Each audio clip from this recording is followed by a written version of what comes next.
We have two absolute experts in the HVAC industry with us, Josh Cates and Casey Sprayberry. And they're here to share insights that go beyond just the typical one-size-fits-all approach that you get from the big box agencies.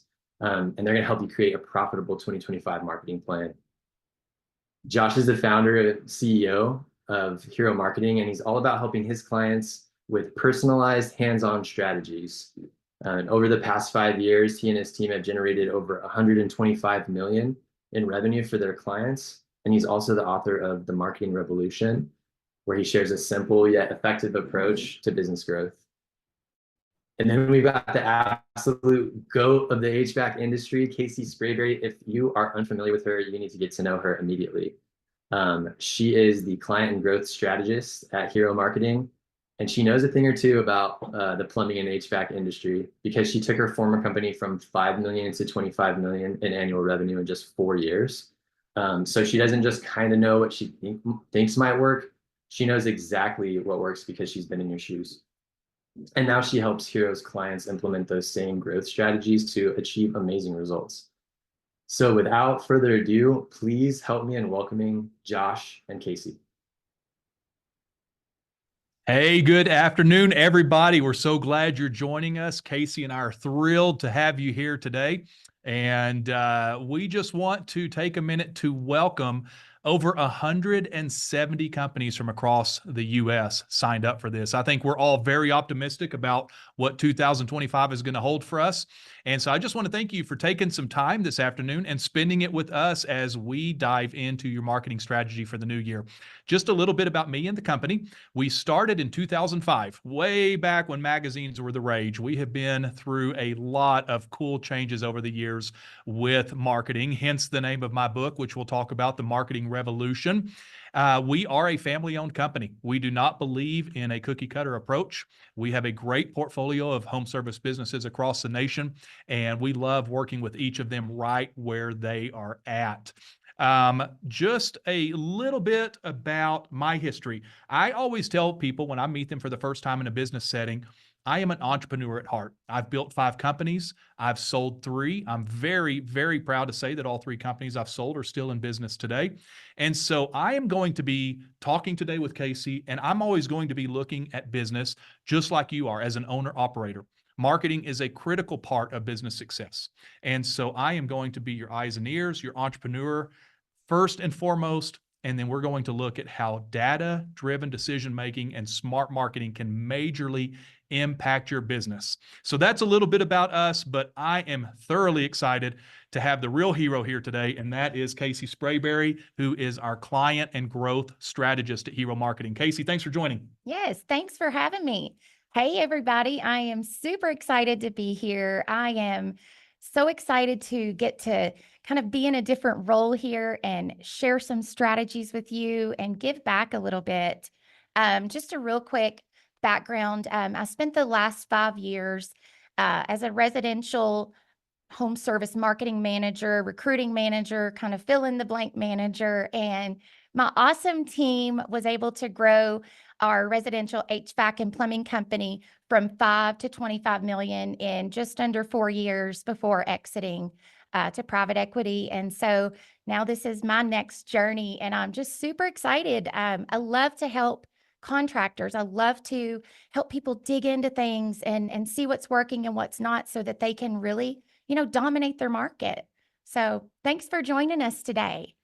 Casey, great to have you. Thanks for being with us. All right, so why are we here today? Very simply, this is a great time of year to be planning for 2025. Great time of year to be budgeting. What have you been doing right? What have you been doing wrong? What's keeping you up at night? What's driving you crazy?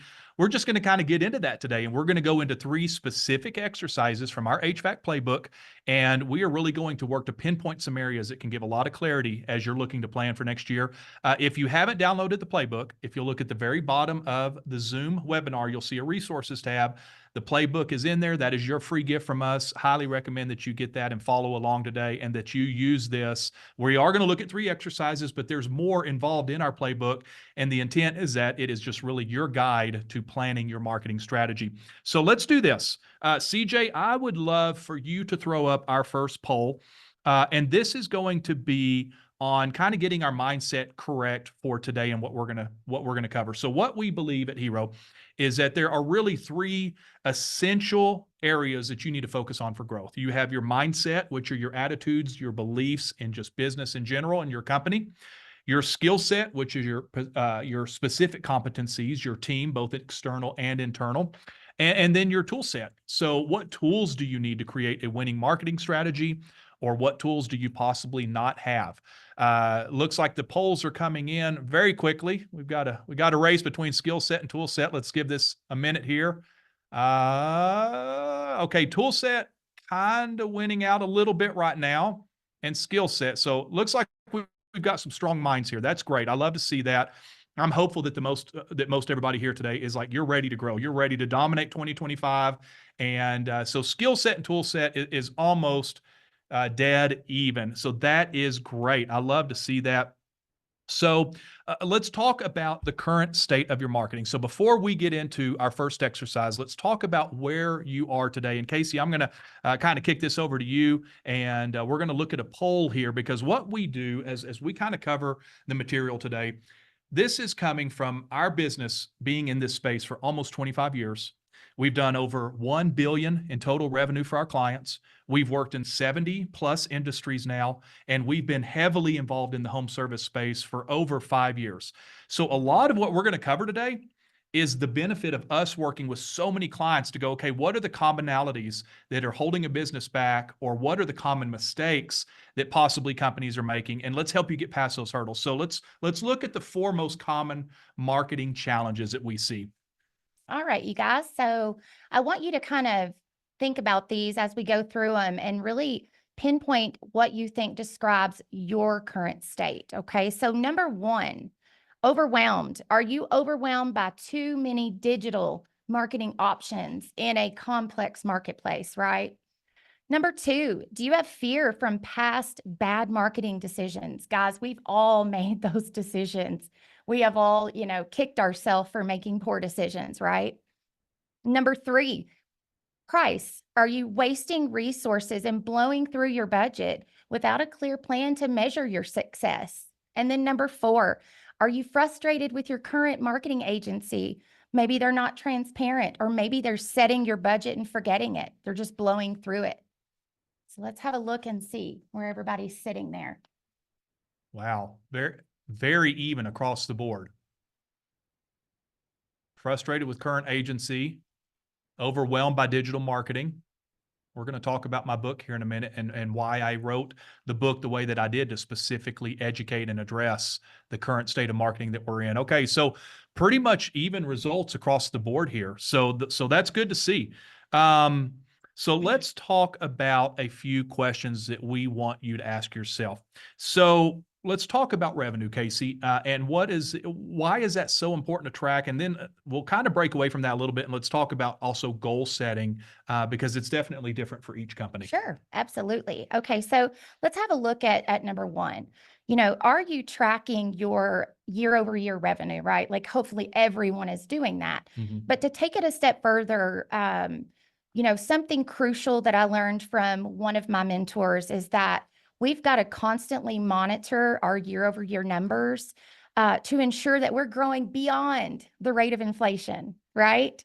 And so one important thing to note is that, every single time that you're handed a price increase, you have to in turn hand that to your customers. Because if you're not adjusting prices, then, honestly, you're not making money. So I've got a question for you, and I'm just going to let it linger, okay? So if you've changed your prices and you're up 15% over last year, but inflation is up 15%, are you really up? Think about that. Just something to chew on. What strategies have you already tried to boost revenue and generate job leads, and why do you think they fell short? One of the things that we hear is, I've paid thousands for SEO and it just doesn't work. Or I've tried Google ads and it's too expensive and it's not producing what we need.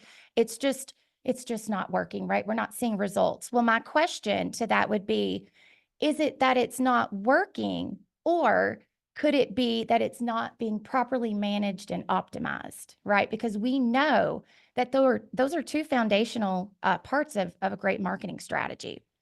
And then finally, number 3 here, we've got, how long have you felt that your marketing efforts weren't delivering the results you need, right? Those are things that we never want you to hold on to. You know, if you've got questions about your marketing, you should be asking those questions to your agency, right? If there's something you don't understand, dig in, ask for answers, right? Because our goal, we want to teach our clients how to really own their marketing data.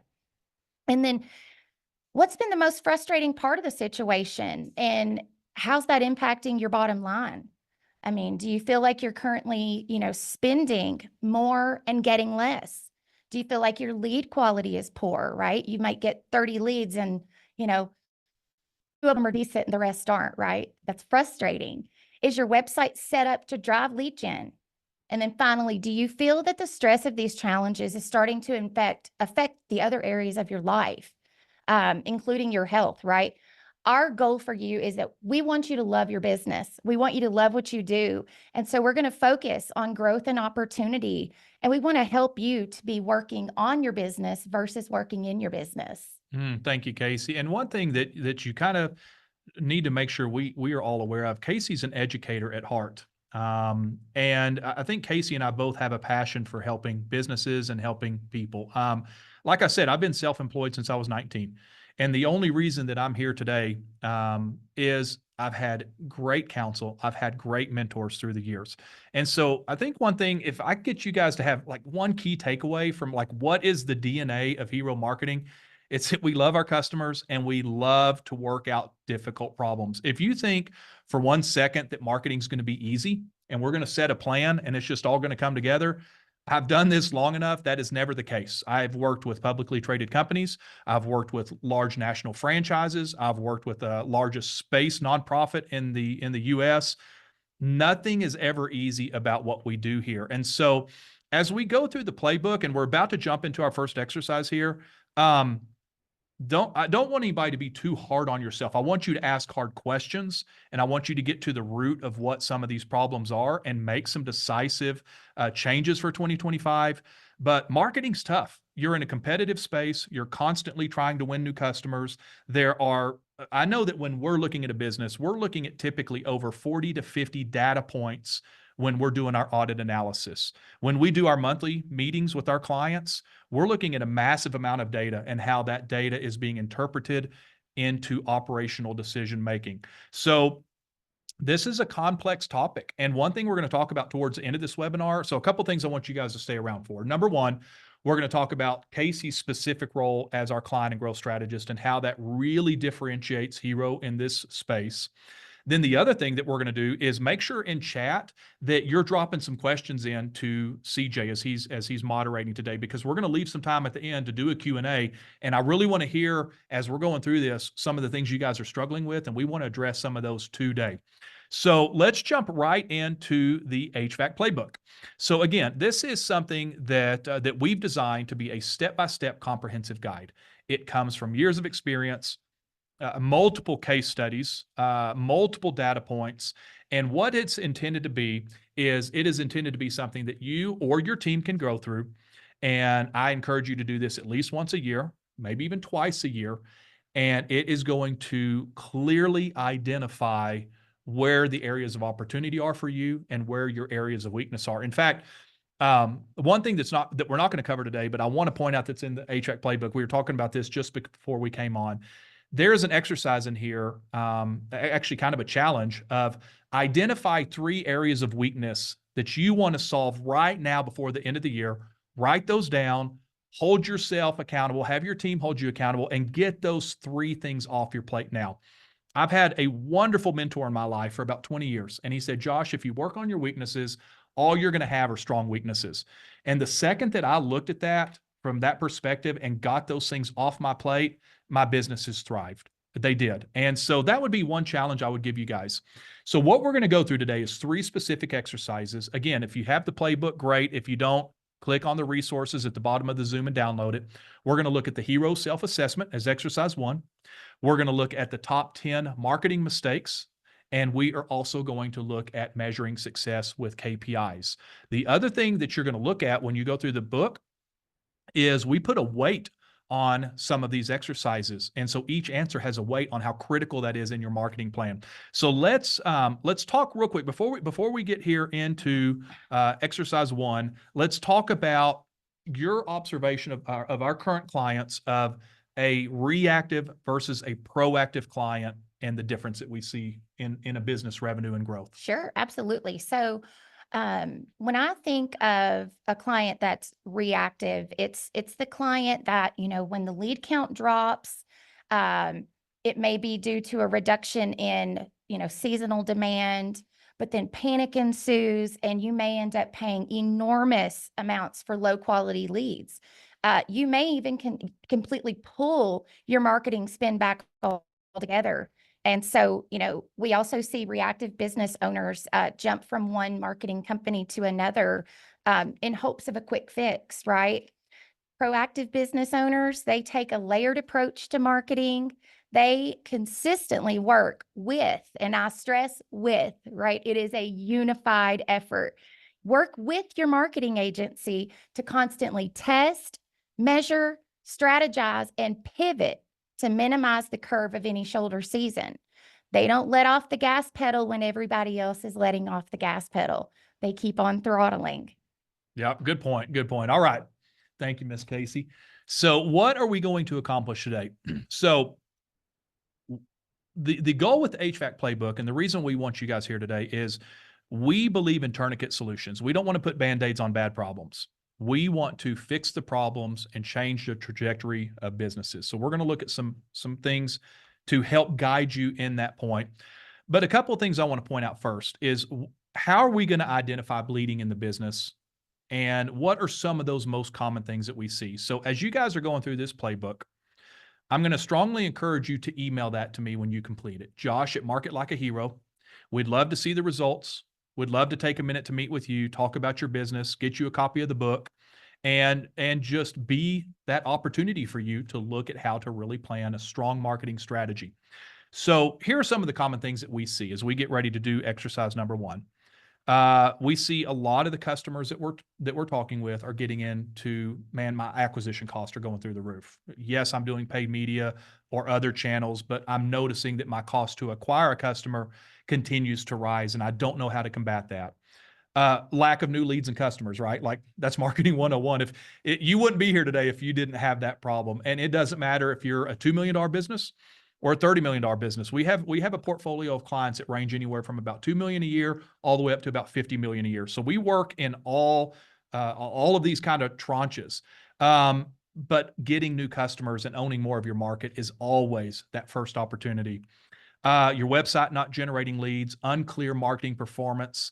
But here's something that I want to point out, because as we're reflecting on 2024, we had something come up that was kind of a universal problem, and we were really surprised this was a problem. And it gets into intellectual property and ownership. We have met and worked with quite a few clients this year that were not aware they did not own their website, or were not aware that they did not own their Google ad account. And I tell you, this is really alarming to me. I've written some articles on this, on the importance of owning your assets, and I talk about it in my book. So another takeaway I'd strongly encourage you to do as kind of a housekeeping is if you're currently using a third-party vendor, just say, hey, it's the end of the year. We're doing a little housekeeping. We're rewriting some of our SOPs. We're documenting some new passwords. Let's make sure that you own that website, that you have your admin log into that website. Make sure you own your Google account and your Google LSA account. And let me tell you why that's important. For the website, we've had some clients this year that have had to spend some pretty good money to get off of a leased platform where they didn't own their intellectual property or site to build a WordPress or a custom site that they own. So that's number one. The other thing is, if you're running Google ads and those are not on your company account and you decide to switch vendors, you're going to lose all of that historical data because that vendor's running it on their account. So I may get some backlash on this, but this is something that we stand by, that I think is a fundamental business operational thing, is own your website, own your ad accounts, own your intellectual property, and know that you have access to that. So that's my soapbox for the day. And let's jump right in here to exercise number 1, the hero self-assessment. All right. So, Casey, Yes. take it away. All right. So I just want to dig into number 2. We're going to have a look here. Do you have deep industry knowledge in your field? Okay. Well, everyone claims, right, that they have the most highly trained technicians and that everyone is drug tested and we're licensed and insured. And those are great things, right? I'm not knocking those things. Those are important. However, the goal of this is to really help you stand apart. And so, what differentiates you from your competitors? And that was a really hard question when we started going through that at my previous company. It was like, gosh, what is it? Right. And so one of the exercises that we did, we took some time to really create our vision, mission, and core values. And we did that as a leadership team. And from there, once we got those core values, like that is who we are, right? As people, as professionals, as business leaders. And so then we ask ourselves, what is it about our customers? Why do they choose us? Why do they want to do business with us? It's because they love us, right? Because we're great to them, because they see us in the community, loving on people, helping people, going above and beyond, right? And so I really encourage you, if you have those kind of generic, things that set you apart from your competitors, to really dig deep on this and do some updating on that. I think that's really important. I love that. Thank you, Casey. And I do think you have to find your differentiators in the market. Let's look at number 4 here. How much market share do you currently own? Why is this question in here? Why is this important? When our goal is to grow businesses, that's why people meet with us. I have a business, it's doing well. I want to grow. Well, again, going back to my earlier point about being an entrepreneur at heart first, I've built 5 companies myself. So I am in your shoes. I know exactly what it takes to do startup and get profitable and get to a sustainable business. In fact, I think the latest stat is less than 5% of companies in the United States will ever reach $1 million in total sales. So any of you that are on the call today and you're already doing $1 million in top line revenue, give yourself a round of applause, because that's a great accomplishment. So what we want to look at is both organically with your website and your Google business profile, and with paid, how much market share do you currently own? That's going to give us a really good insight into how you're doing, how much can you grow, what are your competitors doing?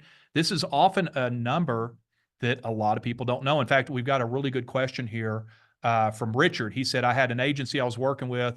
They just didn't pay attention to my ad spend and the weather. They cost me a lot of money and my leads were really poor quality. Very, very common, Richard. We hear that a lot. I would say honestly, of everybody I talk to, probably Google advertising is like number 1 pain point. Kurt runs our paid media team. He's out of Dallas. We're a Texas-based company, just so you guys know. And Kurt is in Dallas, Texas. He runs our paid media team. The reason we have somebody of Kurt's capacity is he cut his teeth out of college with a big agency in New York and then a big agency in Dallas. He represented Charles Schwab. He represented Ralph Lauren, ran an $80 million budget for Ralph Lauren. He's represented the Final Four. He's represented the New York Knicks. I mean, this guy has got quite a pedigree. Early on in our agency, when paid advertising started becoming a thing, I started witnessing that of every service that we offer and every service that agencies offer, paid is like, you love it or hate it.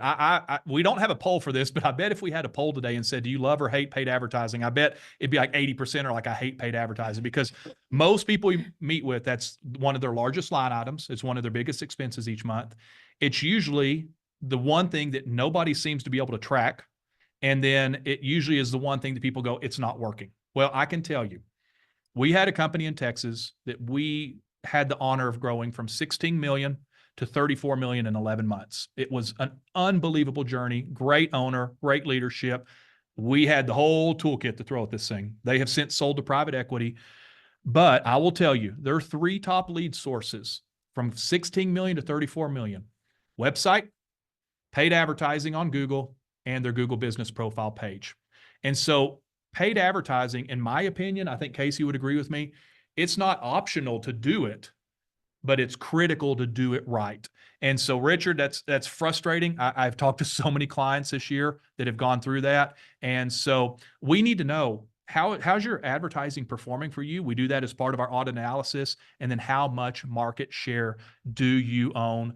And then I think finally, number 5 here, this is so critical. You know, they say bad data in, bad data out. I joked with Casey, one of my favorite quotes is, I know that I'm wasting 50% of my budget. The problem is I don't know what 50% it is. Everything we do here at Hero is driven on data and decisions. A large part of Casey's expertise and role is making sure, first of all, that we're capturing the right data. We'll get into the CRM and your CSRs and a little bit of that a little bit later in the webinar. But oh my goodness, if you are not using solid data points to drive your decision on your marketing, you need to stop and go back to the drawing board. It's just that serious today. We have too many tools and too many opportunities to pull what we need. And so if that's something you're not using, it's absolutely critical. So let's go to the next slide here. CJ, if you would. And I believe we are going to look at a little bit more of the self-assessment task here. And we talked a little bit about monitoring your paid efforts there. Second question down. We talked about monitoring your organic and paid. And so why don't we do this? We're doing pretty good on time, but I'd like to go ahead and jump into exercise 2 here, which are our top 10 marketing mistakes. And so you guys feel free to participate in the chat here. There's no wrong answers, but these are the top 10 that we've consolidated over the years. And I'm curious to know which of these really just strike a chord with you guys. So Casey, go ahead. Sure. Okay, so one of the first ones we want to look at is ignoring your target audience. Just making sure you're not taking a shotgun approach, right? We want to target your audience and maximize your dollars. The next one is going to be inconsistent branding. And I wanted Josh to kind of give us a little bit of a spiel on what that actually means, right? It's not just about your logo. It's not just about your colors. There's more to that. Yeah, so we started, when we started the agency years ago, like I said, we were in print, transitioned into graphics and creative and branding and video pretty quickly. So a brand presence is something I'm still very passionate about. And I see that this is a problem, right? Like brands evolve over time. And unfortunately, you don't take that holistically into consideration. So what I kind of mean by that is, do your business cards match your website? Does your website match your truck? Are your CSRs, when they're answering the phone, are they saying the same thing that your technicians are saying in the field? Just how are you doing with your branding? Because what I will tell you, especially in a competitive space like home services, is if you don't have a fun, memorable, consistent brand, it's going to be very hard to grow and compete. We have several companies right now that are great established companies, and we're doing a refresh of the brand, or we're adding some kind of a character or a memorable mascot to the brand just to make them more approachable, make them more fun. You know, the old rule of marketing is if you can make them smile or make them laugh, you have a customer for life. So take a look at your branding, see how you're doing there. Are you overlooking analytics? I was on email with a client that we're working with, and they're a $14 million company and they didn't have their Google Analytics set up. And so again, I cannot stress enough the importance of looking at your data and making sure your analytics are set up and that you're bringing all of that into your CRM so you can make smart operational decision making. And then Casey, you had one on here, I think ignoring customer feedback. I just wanted to talk a little bit about ignoring customer feedback. I mean, I actually managed hundreds of review replies personally, just because I wanted to make sure, that they're being responded to in a way that absolutely represents the integrity of our company. Mhm. And so one of the things as a consumer, I go straight to the 1-star reviews because I'm like, well, let's see how this person's going to react if something doesn't work out well. And I can assure you, and I mean this from the bottom of my heart, for newer business owners, if you are responding in a combative way to your customers, you are turning off people. So it is vital that you keep your responses neutral, take it offline, pick up that phone and do that uncomfortable phone call, make it right, give them back their diagnostic. Whatever you do, don't be combative with them because people are looking at that. Yes. And on that note, Google does rank your organic score and how you appear based on how you respond to your reviews. One of the easiest ways that a lot of people don't know about to grow your business is through your Google Business Profile. You can actually post, you can put up content, you can manage what's called your NAP, your name, address, phone. There are a lot of tools with Google Business that often go overlooked that can make a big impact on people finding you on mobile and turning into a new customer. And ignoring customer feedback or not replying to customer feedback when they leave a review on Google does impact your ranking score. And then another one, and CJ just sent a private message, or no, public. You said to everybody, I see a lot of companies using AI to create content. What do you think? So let's talk about neglecting quality content. So if you're really wanting to grow with your organic rankings, you want that website to grow in your keywords in your market, a couple of things. In the March Google Helpful Content update that came out, they did talk quite a bit about how Google is going to start penalizing AI-driven content. So of course we get that call of the client going, I'm going to build my own website. I'll jump on ChatGPT. I'll just tell it what to write and we'll be good to go. I do think ChatGPT has a lot of amazing uses in the market. Writing content for your website should not be one of them. There is a lot of research and structure that goes in. Bob, who runs our content and organic team, is a CPA, an auditor by profession. This guy knows numbers. He knows data. He's sharp.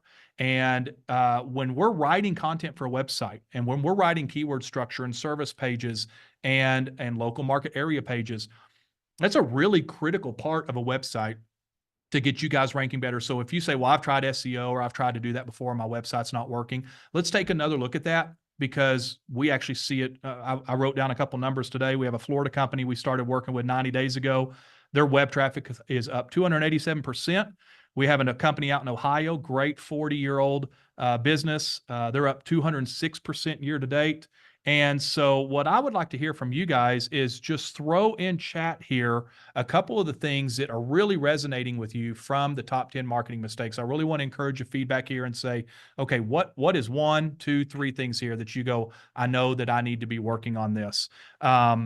So again, AI is not awful, but be careful with it and make sure that you're putting quality content on your website through blogs and through updating and keeping that site relevant and putting that content out on your Google Business Profile.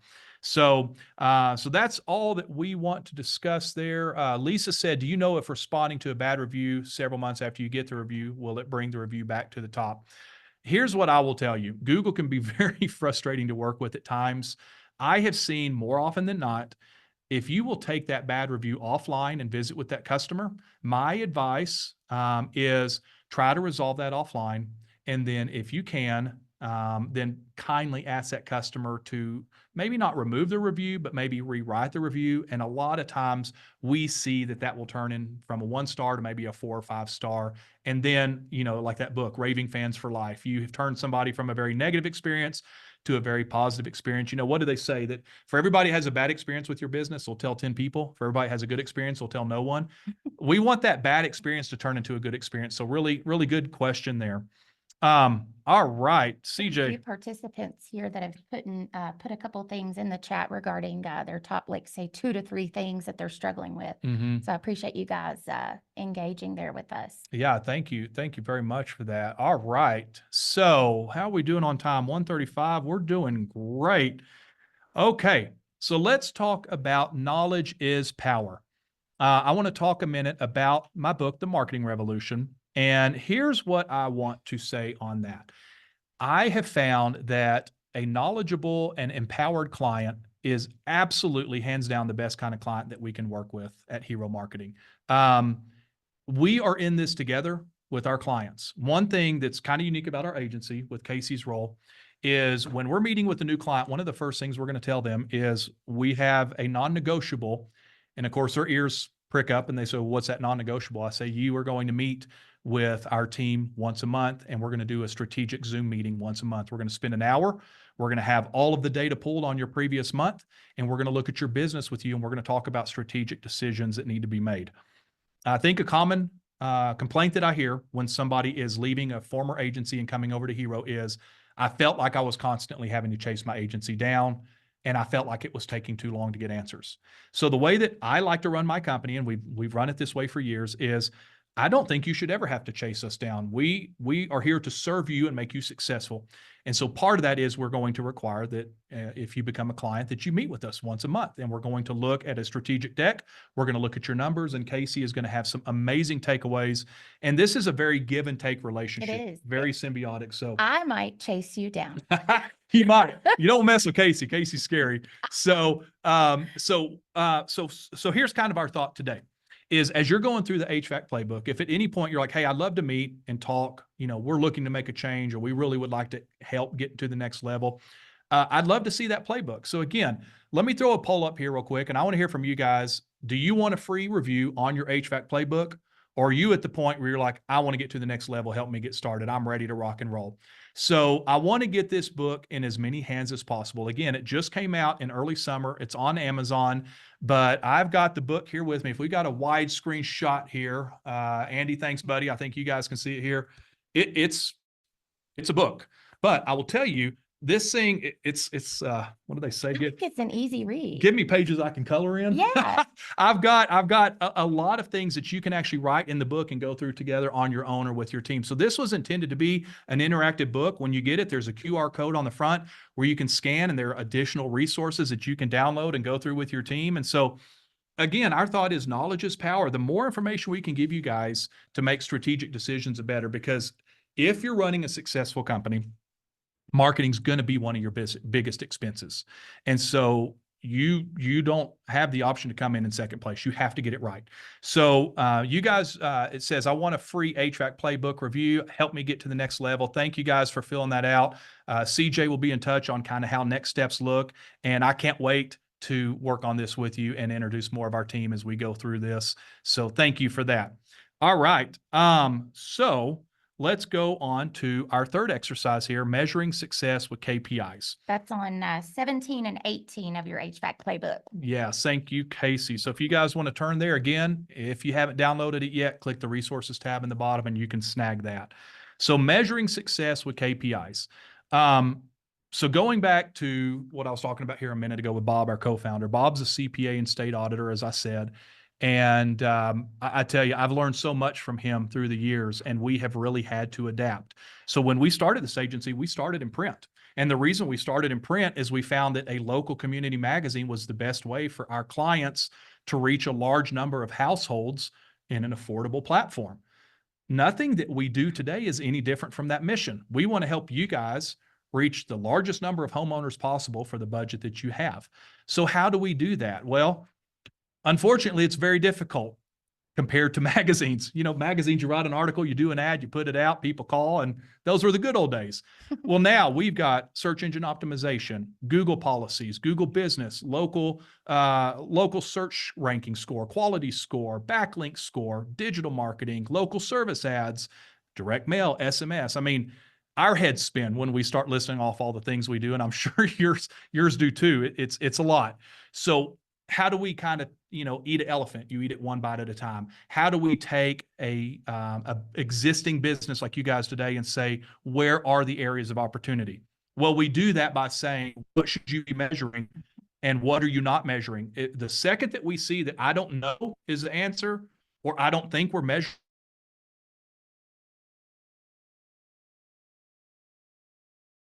let's look at a few things here of what should you be measuring to improve on your business. All right. So one of the things, I do have a question for our participants here.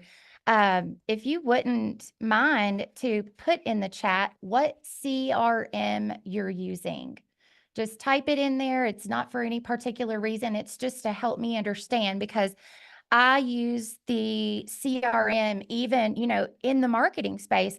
I'm using your CRM to genuinely help you look at your numbers, look at your return on investment, look at your new customer acquisition and things like that. So just like to see what everybody's working with. So one of the biggest things we've already talked a little bit about, right, is we're measuring that year-over-year revenue growth. That's something I track. And we're always going to be looking for trends in revenue. Are we seeing fluctuations? If we're seeing fluctuations, why? Right? These are the conversations that we need to be having with our leadership team. Did we have an anomaly? Texas had a massive freeze a few years ago, right? And our numbers were way off the charts. Well, we can look at our numbers and know that was an outlier, right? But we want to see, like, if there's an unexpected dip, we need to dig into what's causing that, right? And one of the big things is, using that data to make operational decisions, right?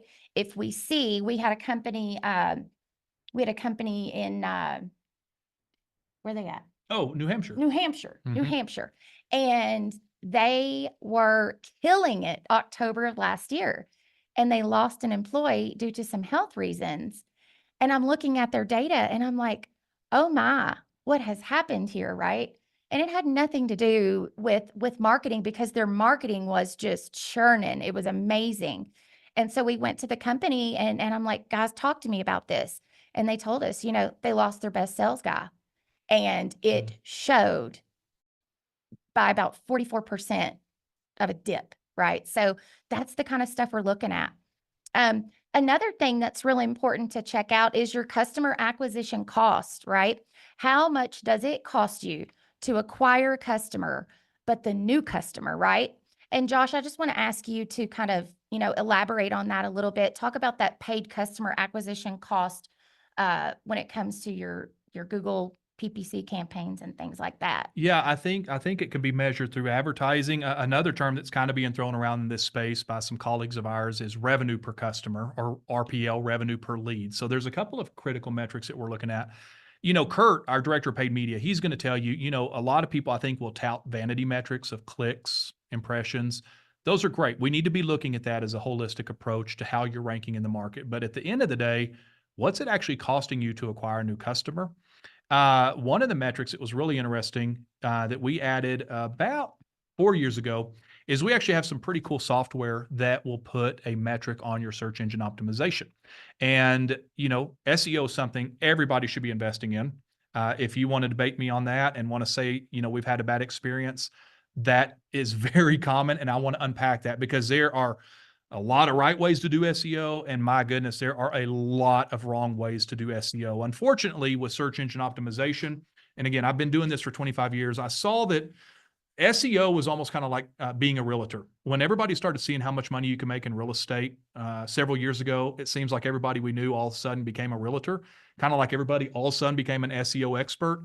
And the thing you have to watch with SEO is there are a lot of what are called black hat tactics, or overseas tactics, that are being used. And you just got to be kind of careful with that. So customer acquisition costs, both with paid and organic, is something that we want to be looking at. And I know we're running a little short on time here. So I think the other thing that we want to talk about is Casey wants to touch really quickly on cost of goods sold. Before we jump on, one of the biggest things, that make it overlooked is the cost of goods sold. But my question to you from the marketing perspective is, when is the last time that you did a revenue analysis by zip code? I looked at those things monthly, right? I ran a report, revenue by zip code report, and then I threw it into a map. And so, the number one thing that we want to help you do is to dominate your backyard, right? Mhm. Before you're going over here to this town, you're owning this part of the market. And so, also, you want to make sure, if you're in a metroplex area, because we were in the DFW market and it's huge. There's over 400 zip codes in 4 counties, right?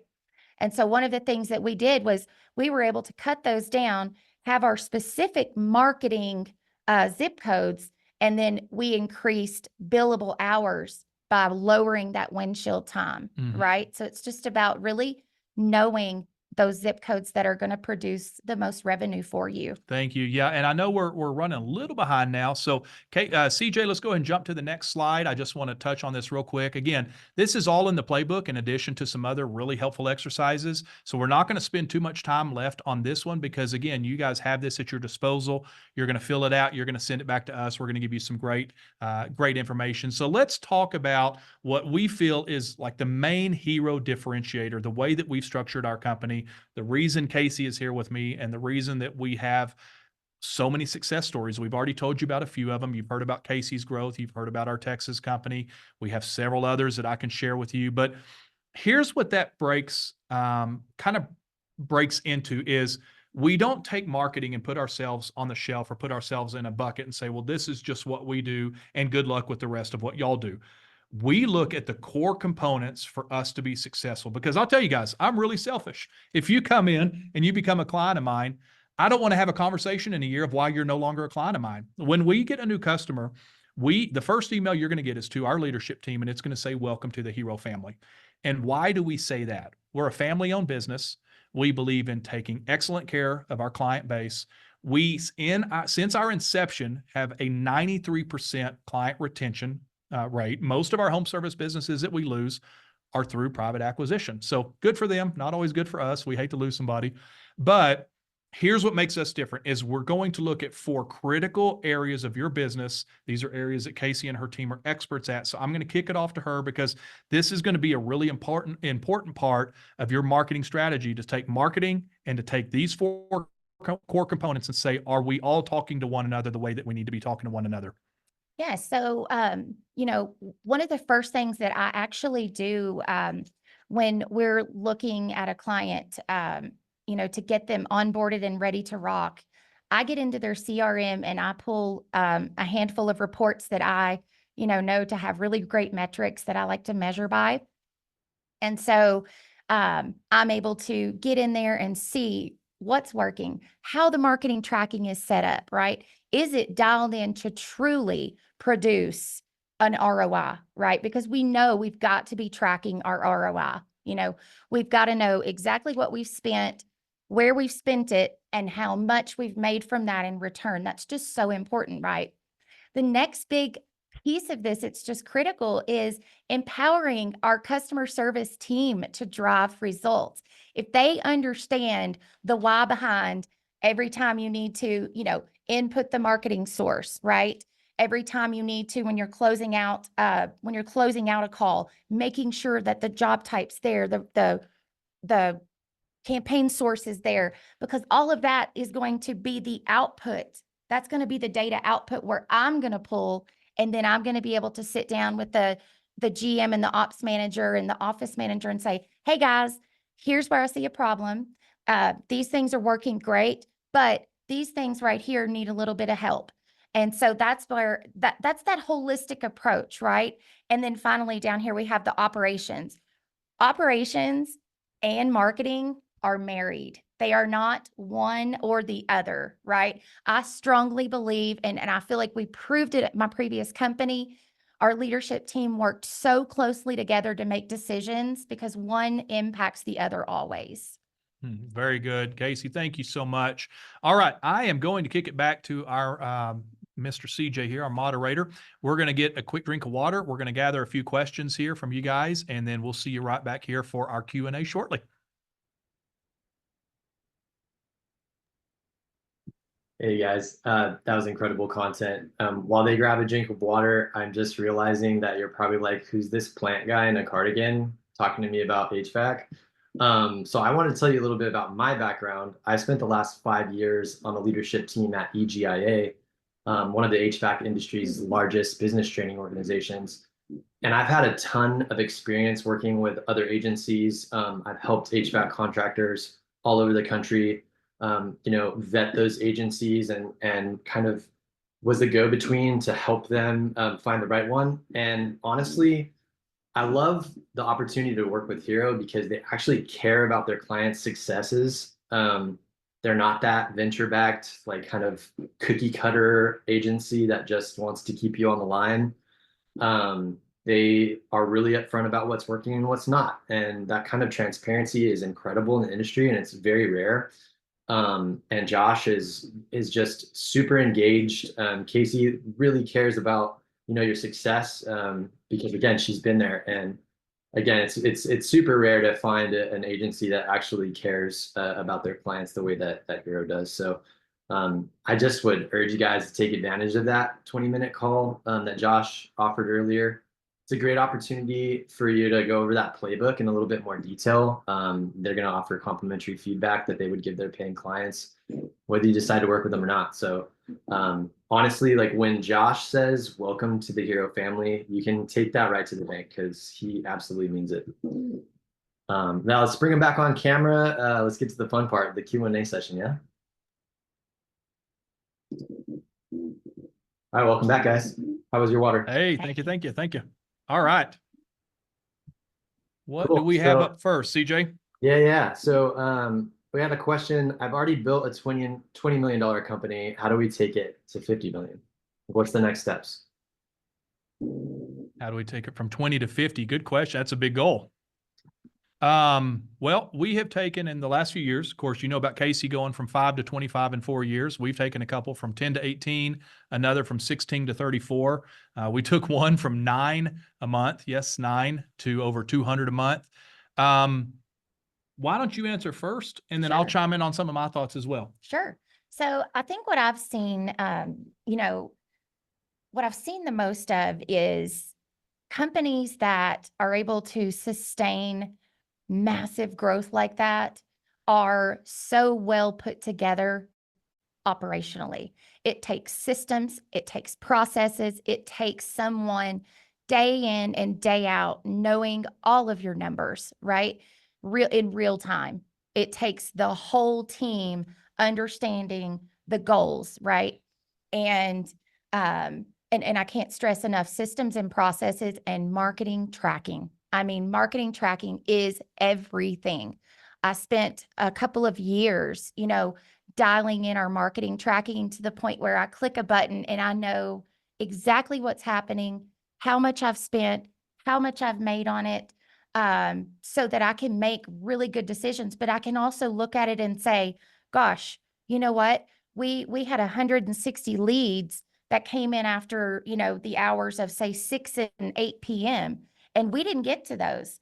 So I'm going to the ops manager and I'm saying, hey, we've got to hire somebody. We've got to get somebody in here in a truck.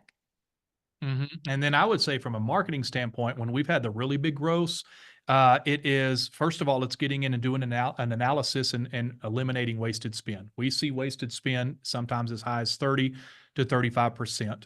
And then it goes back to what we talked about a little earlier in the webinar of market share. How much of that market do you own, both organically and paid? So typically what we're going to be doing there, we're going to be looking at the website and we're going to be dialing in any additional areas of the website that need just to be absolutely 1000% perfect. We're going to be rebuilding the paid strategy, and we're going to be dumping serious money in to grow that quickly. And then we're going to be going with a hyper aggressive blog, content, SEO, and Google business strategy. So basically what we're doing, if you're already at 20 million, you've already built a successful company. We've actually got a client right now that's a little under 20, but his goal's 50. So it's funny that question came in. And basically you're just starting to pull all the levers. But before you can start pulling all the levers, you've got to make sure that you're dialed in on all fronts. One thing on that I wanted to add really quick. So the company we're referring to, right? They've made it to that benchmark, but we're now getting ready to work on a brand refresh for them because they need that to get to the next level, right? They need a super memorable brand. And so those are the types of things, that we're able to do and help companies just kind of stretch beyond where they are. Yeah, and that's a great point. Joe brings up, how do you help with, installing systems and processes, and you touched on that beautifully. And I think, if an exit strategy, if selling to PE is something that anybody on this call is looking to do, having those systems and processes in place, the trackability, that's going to get you top dollar in the marketplace. It is. In fact, it's funny because Casey's working with a couple of our clients right now on systems and processes. One of ours in particular on their pricing book, which is a pretty heavy lift. And then the other one is a pretty sizable company, and we're using a lot of tech, a lot of third-party tech. They've just switched. Were they with HubSpot or They were with Salesforce. Salesforce, and they're switching to Service Titan. For any of you on Service Titan, raise your hand if you haven't had the best experience moving over. It's a heavy lift. And so we actually are stepping in and helping with some of their marketing attribution, their third-party software, their advertising, just making sure that when you're that big and that massive amount of leads are coming in every day, there's a lot of room for failure. So we do work a lot with systems and processes. I think another thing that we work, and I don't know if this is a question that's come in, it's one that I wrote down at some point in the chat today, is if I don't own my own website or Google Ad account, what should I do? I think the very first thing that you need to do is you need to visit with us, because what you don't want to ever do is raise a red flag with a current vendor and put yourself at risk, especially if you don't own your own website. And so we have our director of web was the number one director of our number one website developer in Colorado 2 years ago. And so we have some things where we can really look under the hood and give you a really good analysis of what you currently have and where your exposure is. So I think, if you don't own your website, and or if you don't own your Google Ad account in LSA, stop right now, make that priority number one for tomorrow, and let's talk, because you want to shore that up before the new year. Guys, I don't typically do this because I've gotten burned a couple times, but I'm getting a really good vibe from Kelly Gleason. Kelly, I'm going to allow you to talk and ask a question. Go ahead. Hey, Kelly. Just go ahead and unmute, Kelly. Oh, hey, hi guys, how are you? Hey, we're good. How are you? How's it going? I'm doing very well. So I'm on this because I actually wanted my husband, who's my partner, to be doing this with me. And he actually, it's so ironic, was on a call with our SEO, on a Zoom meeting with our SEO company, because we're very unhappy with how they've been performing with us. So he's going to be the one that's probably going to want to speak with you guys, just because he's in charge of all the marketing. We're out here in California, and we're about a $3 million company, so not huge, but yeah, our goal within the next 5 to 10 years would be to take us from this 3 to, we would love to be somewhere between 5, 7, or 10. Okay, perfect. So let me address that. So first of all, love that we have somebody from California. Welcome. Thanks for joining us today. One thing that we do at Hero is we want to make sure that we're a fit for a potential client. So the way that we're structured is we have our core leadership team. So paid, organic, KC client strategy, myself, and we do an audit and analysis on any potential new client. In fact, we have, I think, 5 in the works just this week. Those companies are anywhere from 3.5 million here in Colorado Springs to about 15 million. And let me tell you why that's so important, is we want to know exactly where you are, especially when you come to us and say, we've been investing in this and we're unhappy and it's not working. Okay, well, that's a problem, right? Like, we really want to identify why that's not working. So what we would do is we would meet with your husband. We would look at your website, and we're going to go back and spend a couple of days, and we're going to invest in you, and we're going to do an audit and analysis. We're going to look at your keyword ranking. We're going to look at the health of your website. We're going to look at what's called your visibility score with your Google Business Profile and several keywords in your market area. And we're going to be able to come back and show you exactly why it's not working. The really cool thing about Hero is we're not going to pitch you. We're just going to show you. So we'll get on a Zoom. We'll have a couple of our team members on there, and we're going to share exactly what we looked at, why we looked at it, and what that means to you. I always tell people, I'm not a guy that needs to be working on my house if something goes wrong, and my wife will tell you that. I'm a businessman. That's what I love to do, and that's where I think my strengths are. So if you come out and I have a problem with my heater or my air conditioning unit, and you say you need this doohickey because your doohickey's bad, and so you need a new doohickey, I'm going to say, okay, well, I don't know anything about doohickeys, so I trust you. You guys are looking to us for that same expertise. I don't know everything I probably need to know about SEO. So could you please educate me and show me what's wrong? So that's the whole point, Kelly, of the audit analysis is we're going to look, we're going to figure out where the problem is, where the bottleneck is, and then we're going to show you exactly how to remedy that and turn it around. Because again, going back to my earlier point, SEO is a non-negotiable. It's something you have to be doing for your business if you want to rank organically. And so, yeah, set up that discovery call with us. We'll get a little bit more information. We'll probably let you meet with Randy. He'll take some intake information on your business, and then we'll get to work and provide you guys with some major value, and then we'll help start figuring out how we're going to turn that around. We still have quite a few people on the call, so if you guys are down to stay a couple minutes after, I'll get a couple more questions in. I want to make sure to get to Jennifer Kilburn's question. Back to how you respond to negative reviews. Do you respond publicly letting the negative reviewer know that you'll be calling them and try to make it right? Talk a little bit more maybe about how you might take it offline and recommend kind of. Yeah, that's a great question. So let me tell you where we have a large experience, and this is going to be a complete shift, but we represent several golf courses, and a golf course on average is going to run 150 to 200 paying customers through a day. So at 8 golf courses, our department that runs internally, and by the way, we don't outsource anything. All of our team are talented team members right in Texas and Colorado at our offices. So everything's in-house at Hero. So when we run these reviews through, we've had about 5 years of experience handling a massive amount of reviews coming in. So let me tell you how I would handle that. I would respond publicly that something just very generic. Hey, we are so sorry. That is not the mission of our business. That is not the experience we want you or anybody else to have. We are going to be calling you today, and we're going to make this right. And then typically, and Casey, correct me in your experience, because you guys had so many reviews at your former company, but typically what that does is it's a 2-step process. Step 1, if somebody's reading your bad review, they see that you guys are proactive and you got on top of that right away, and you're going to be calling that person to hopefully remedy it.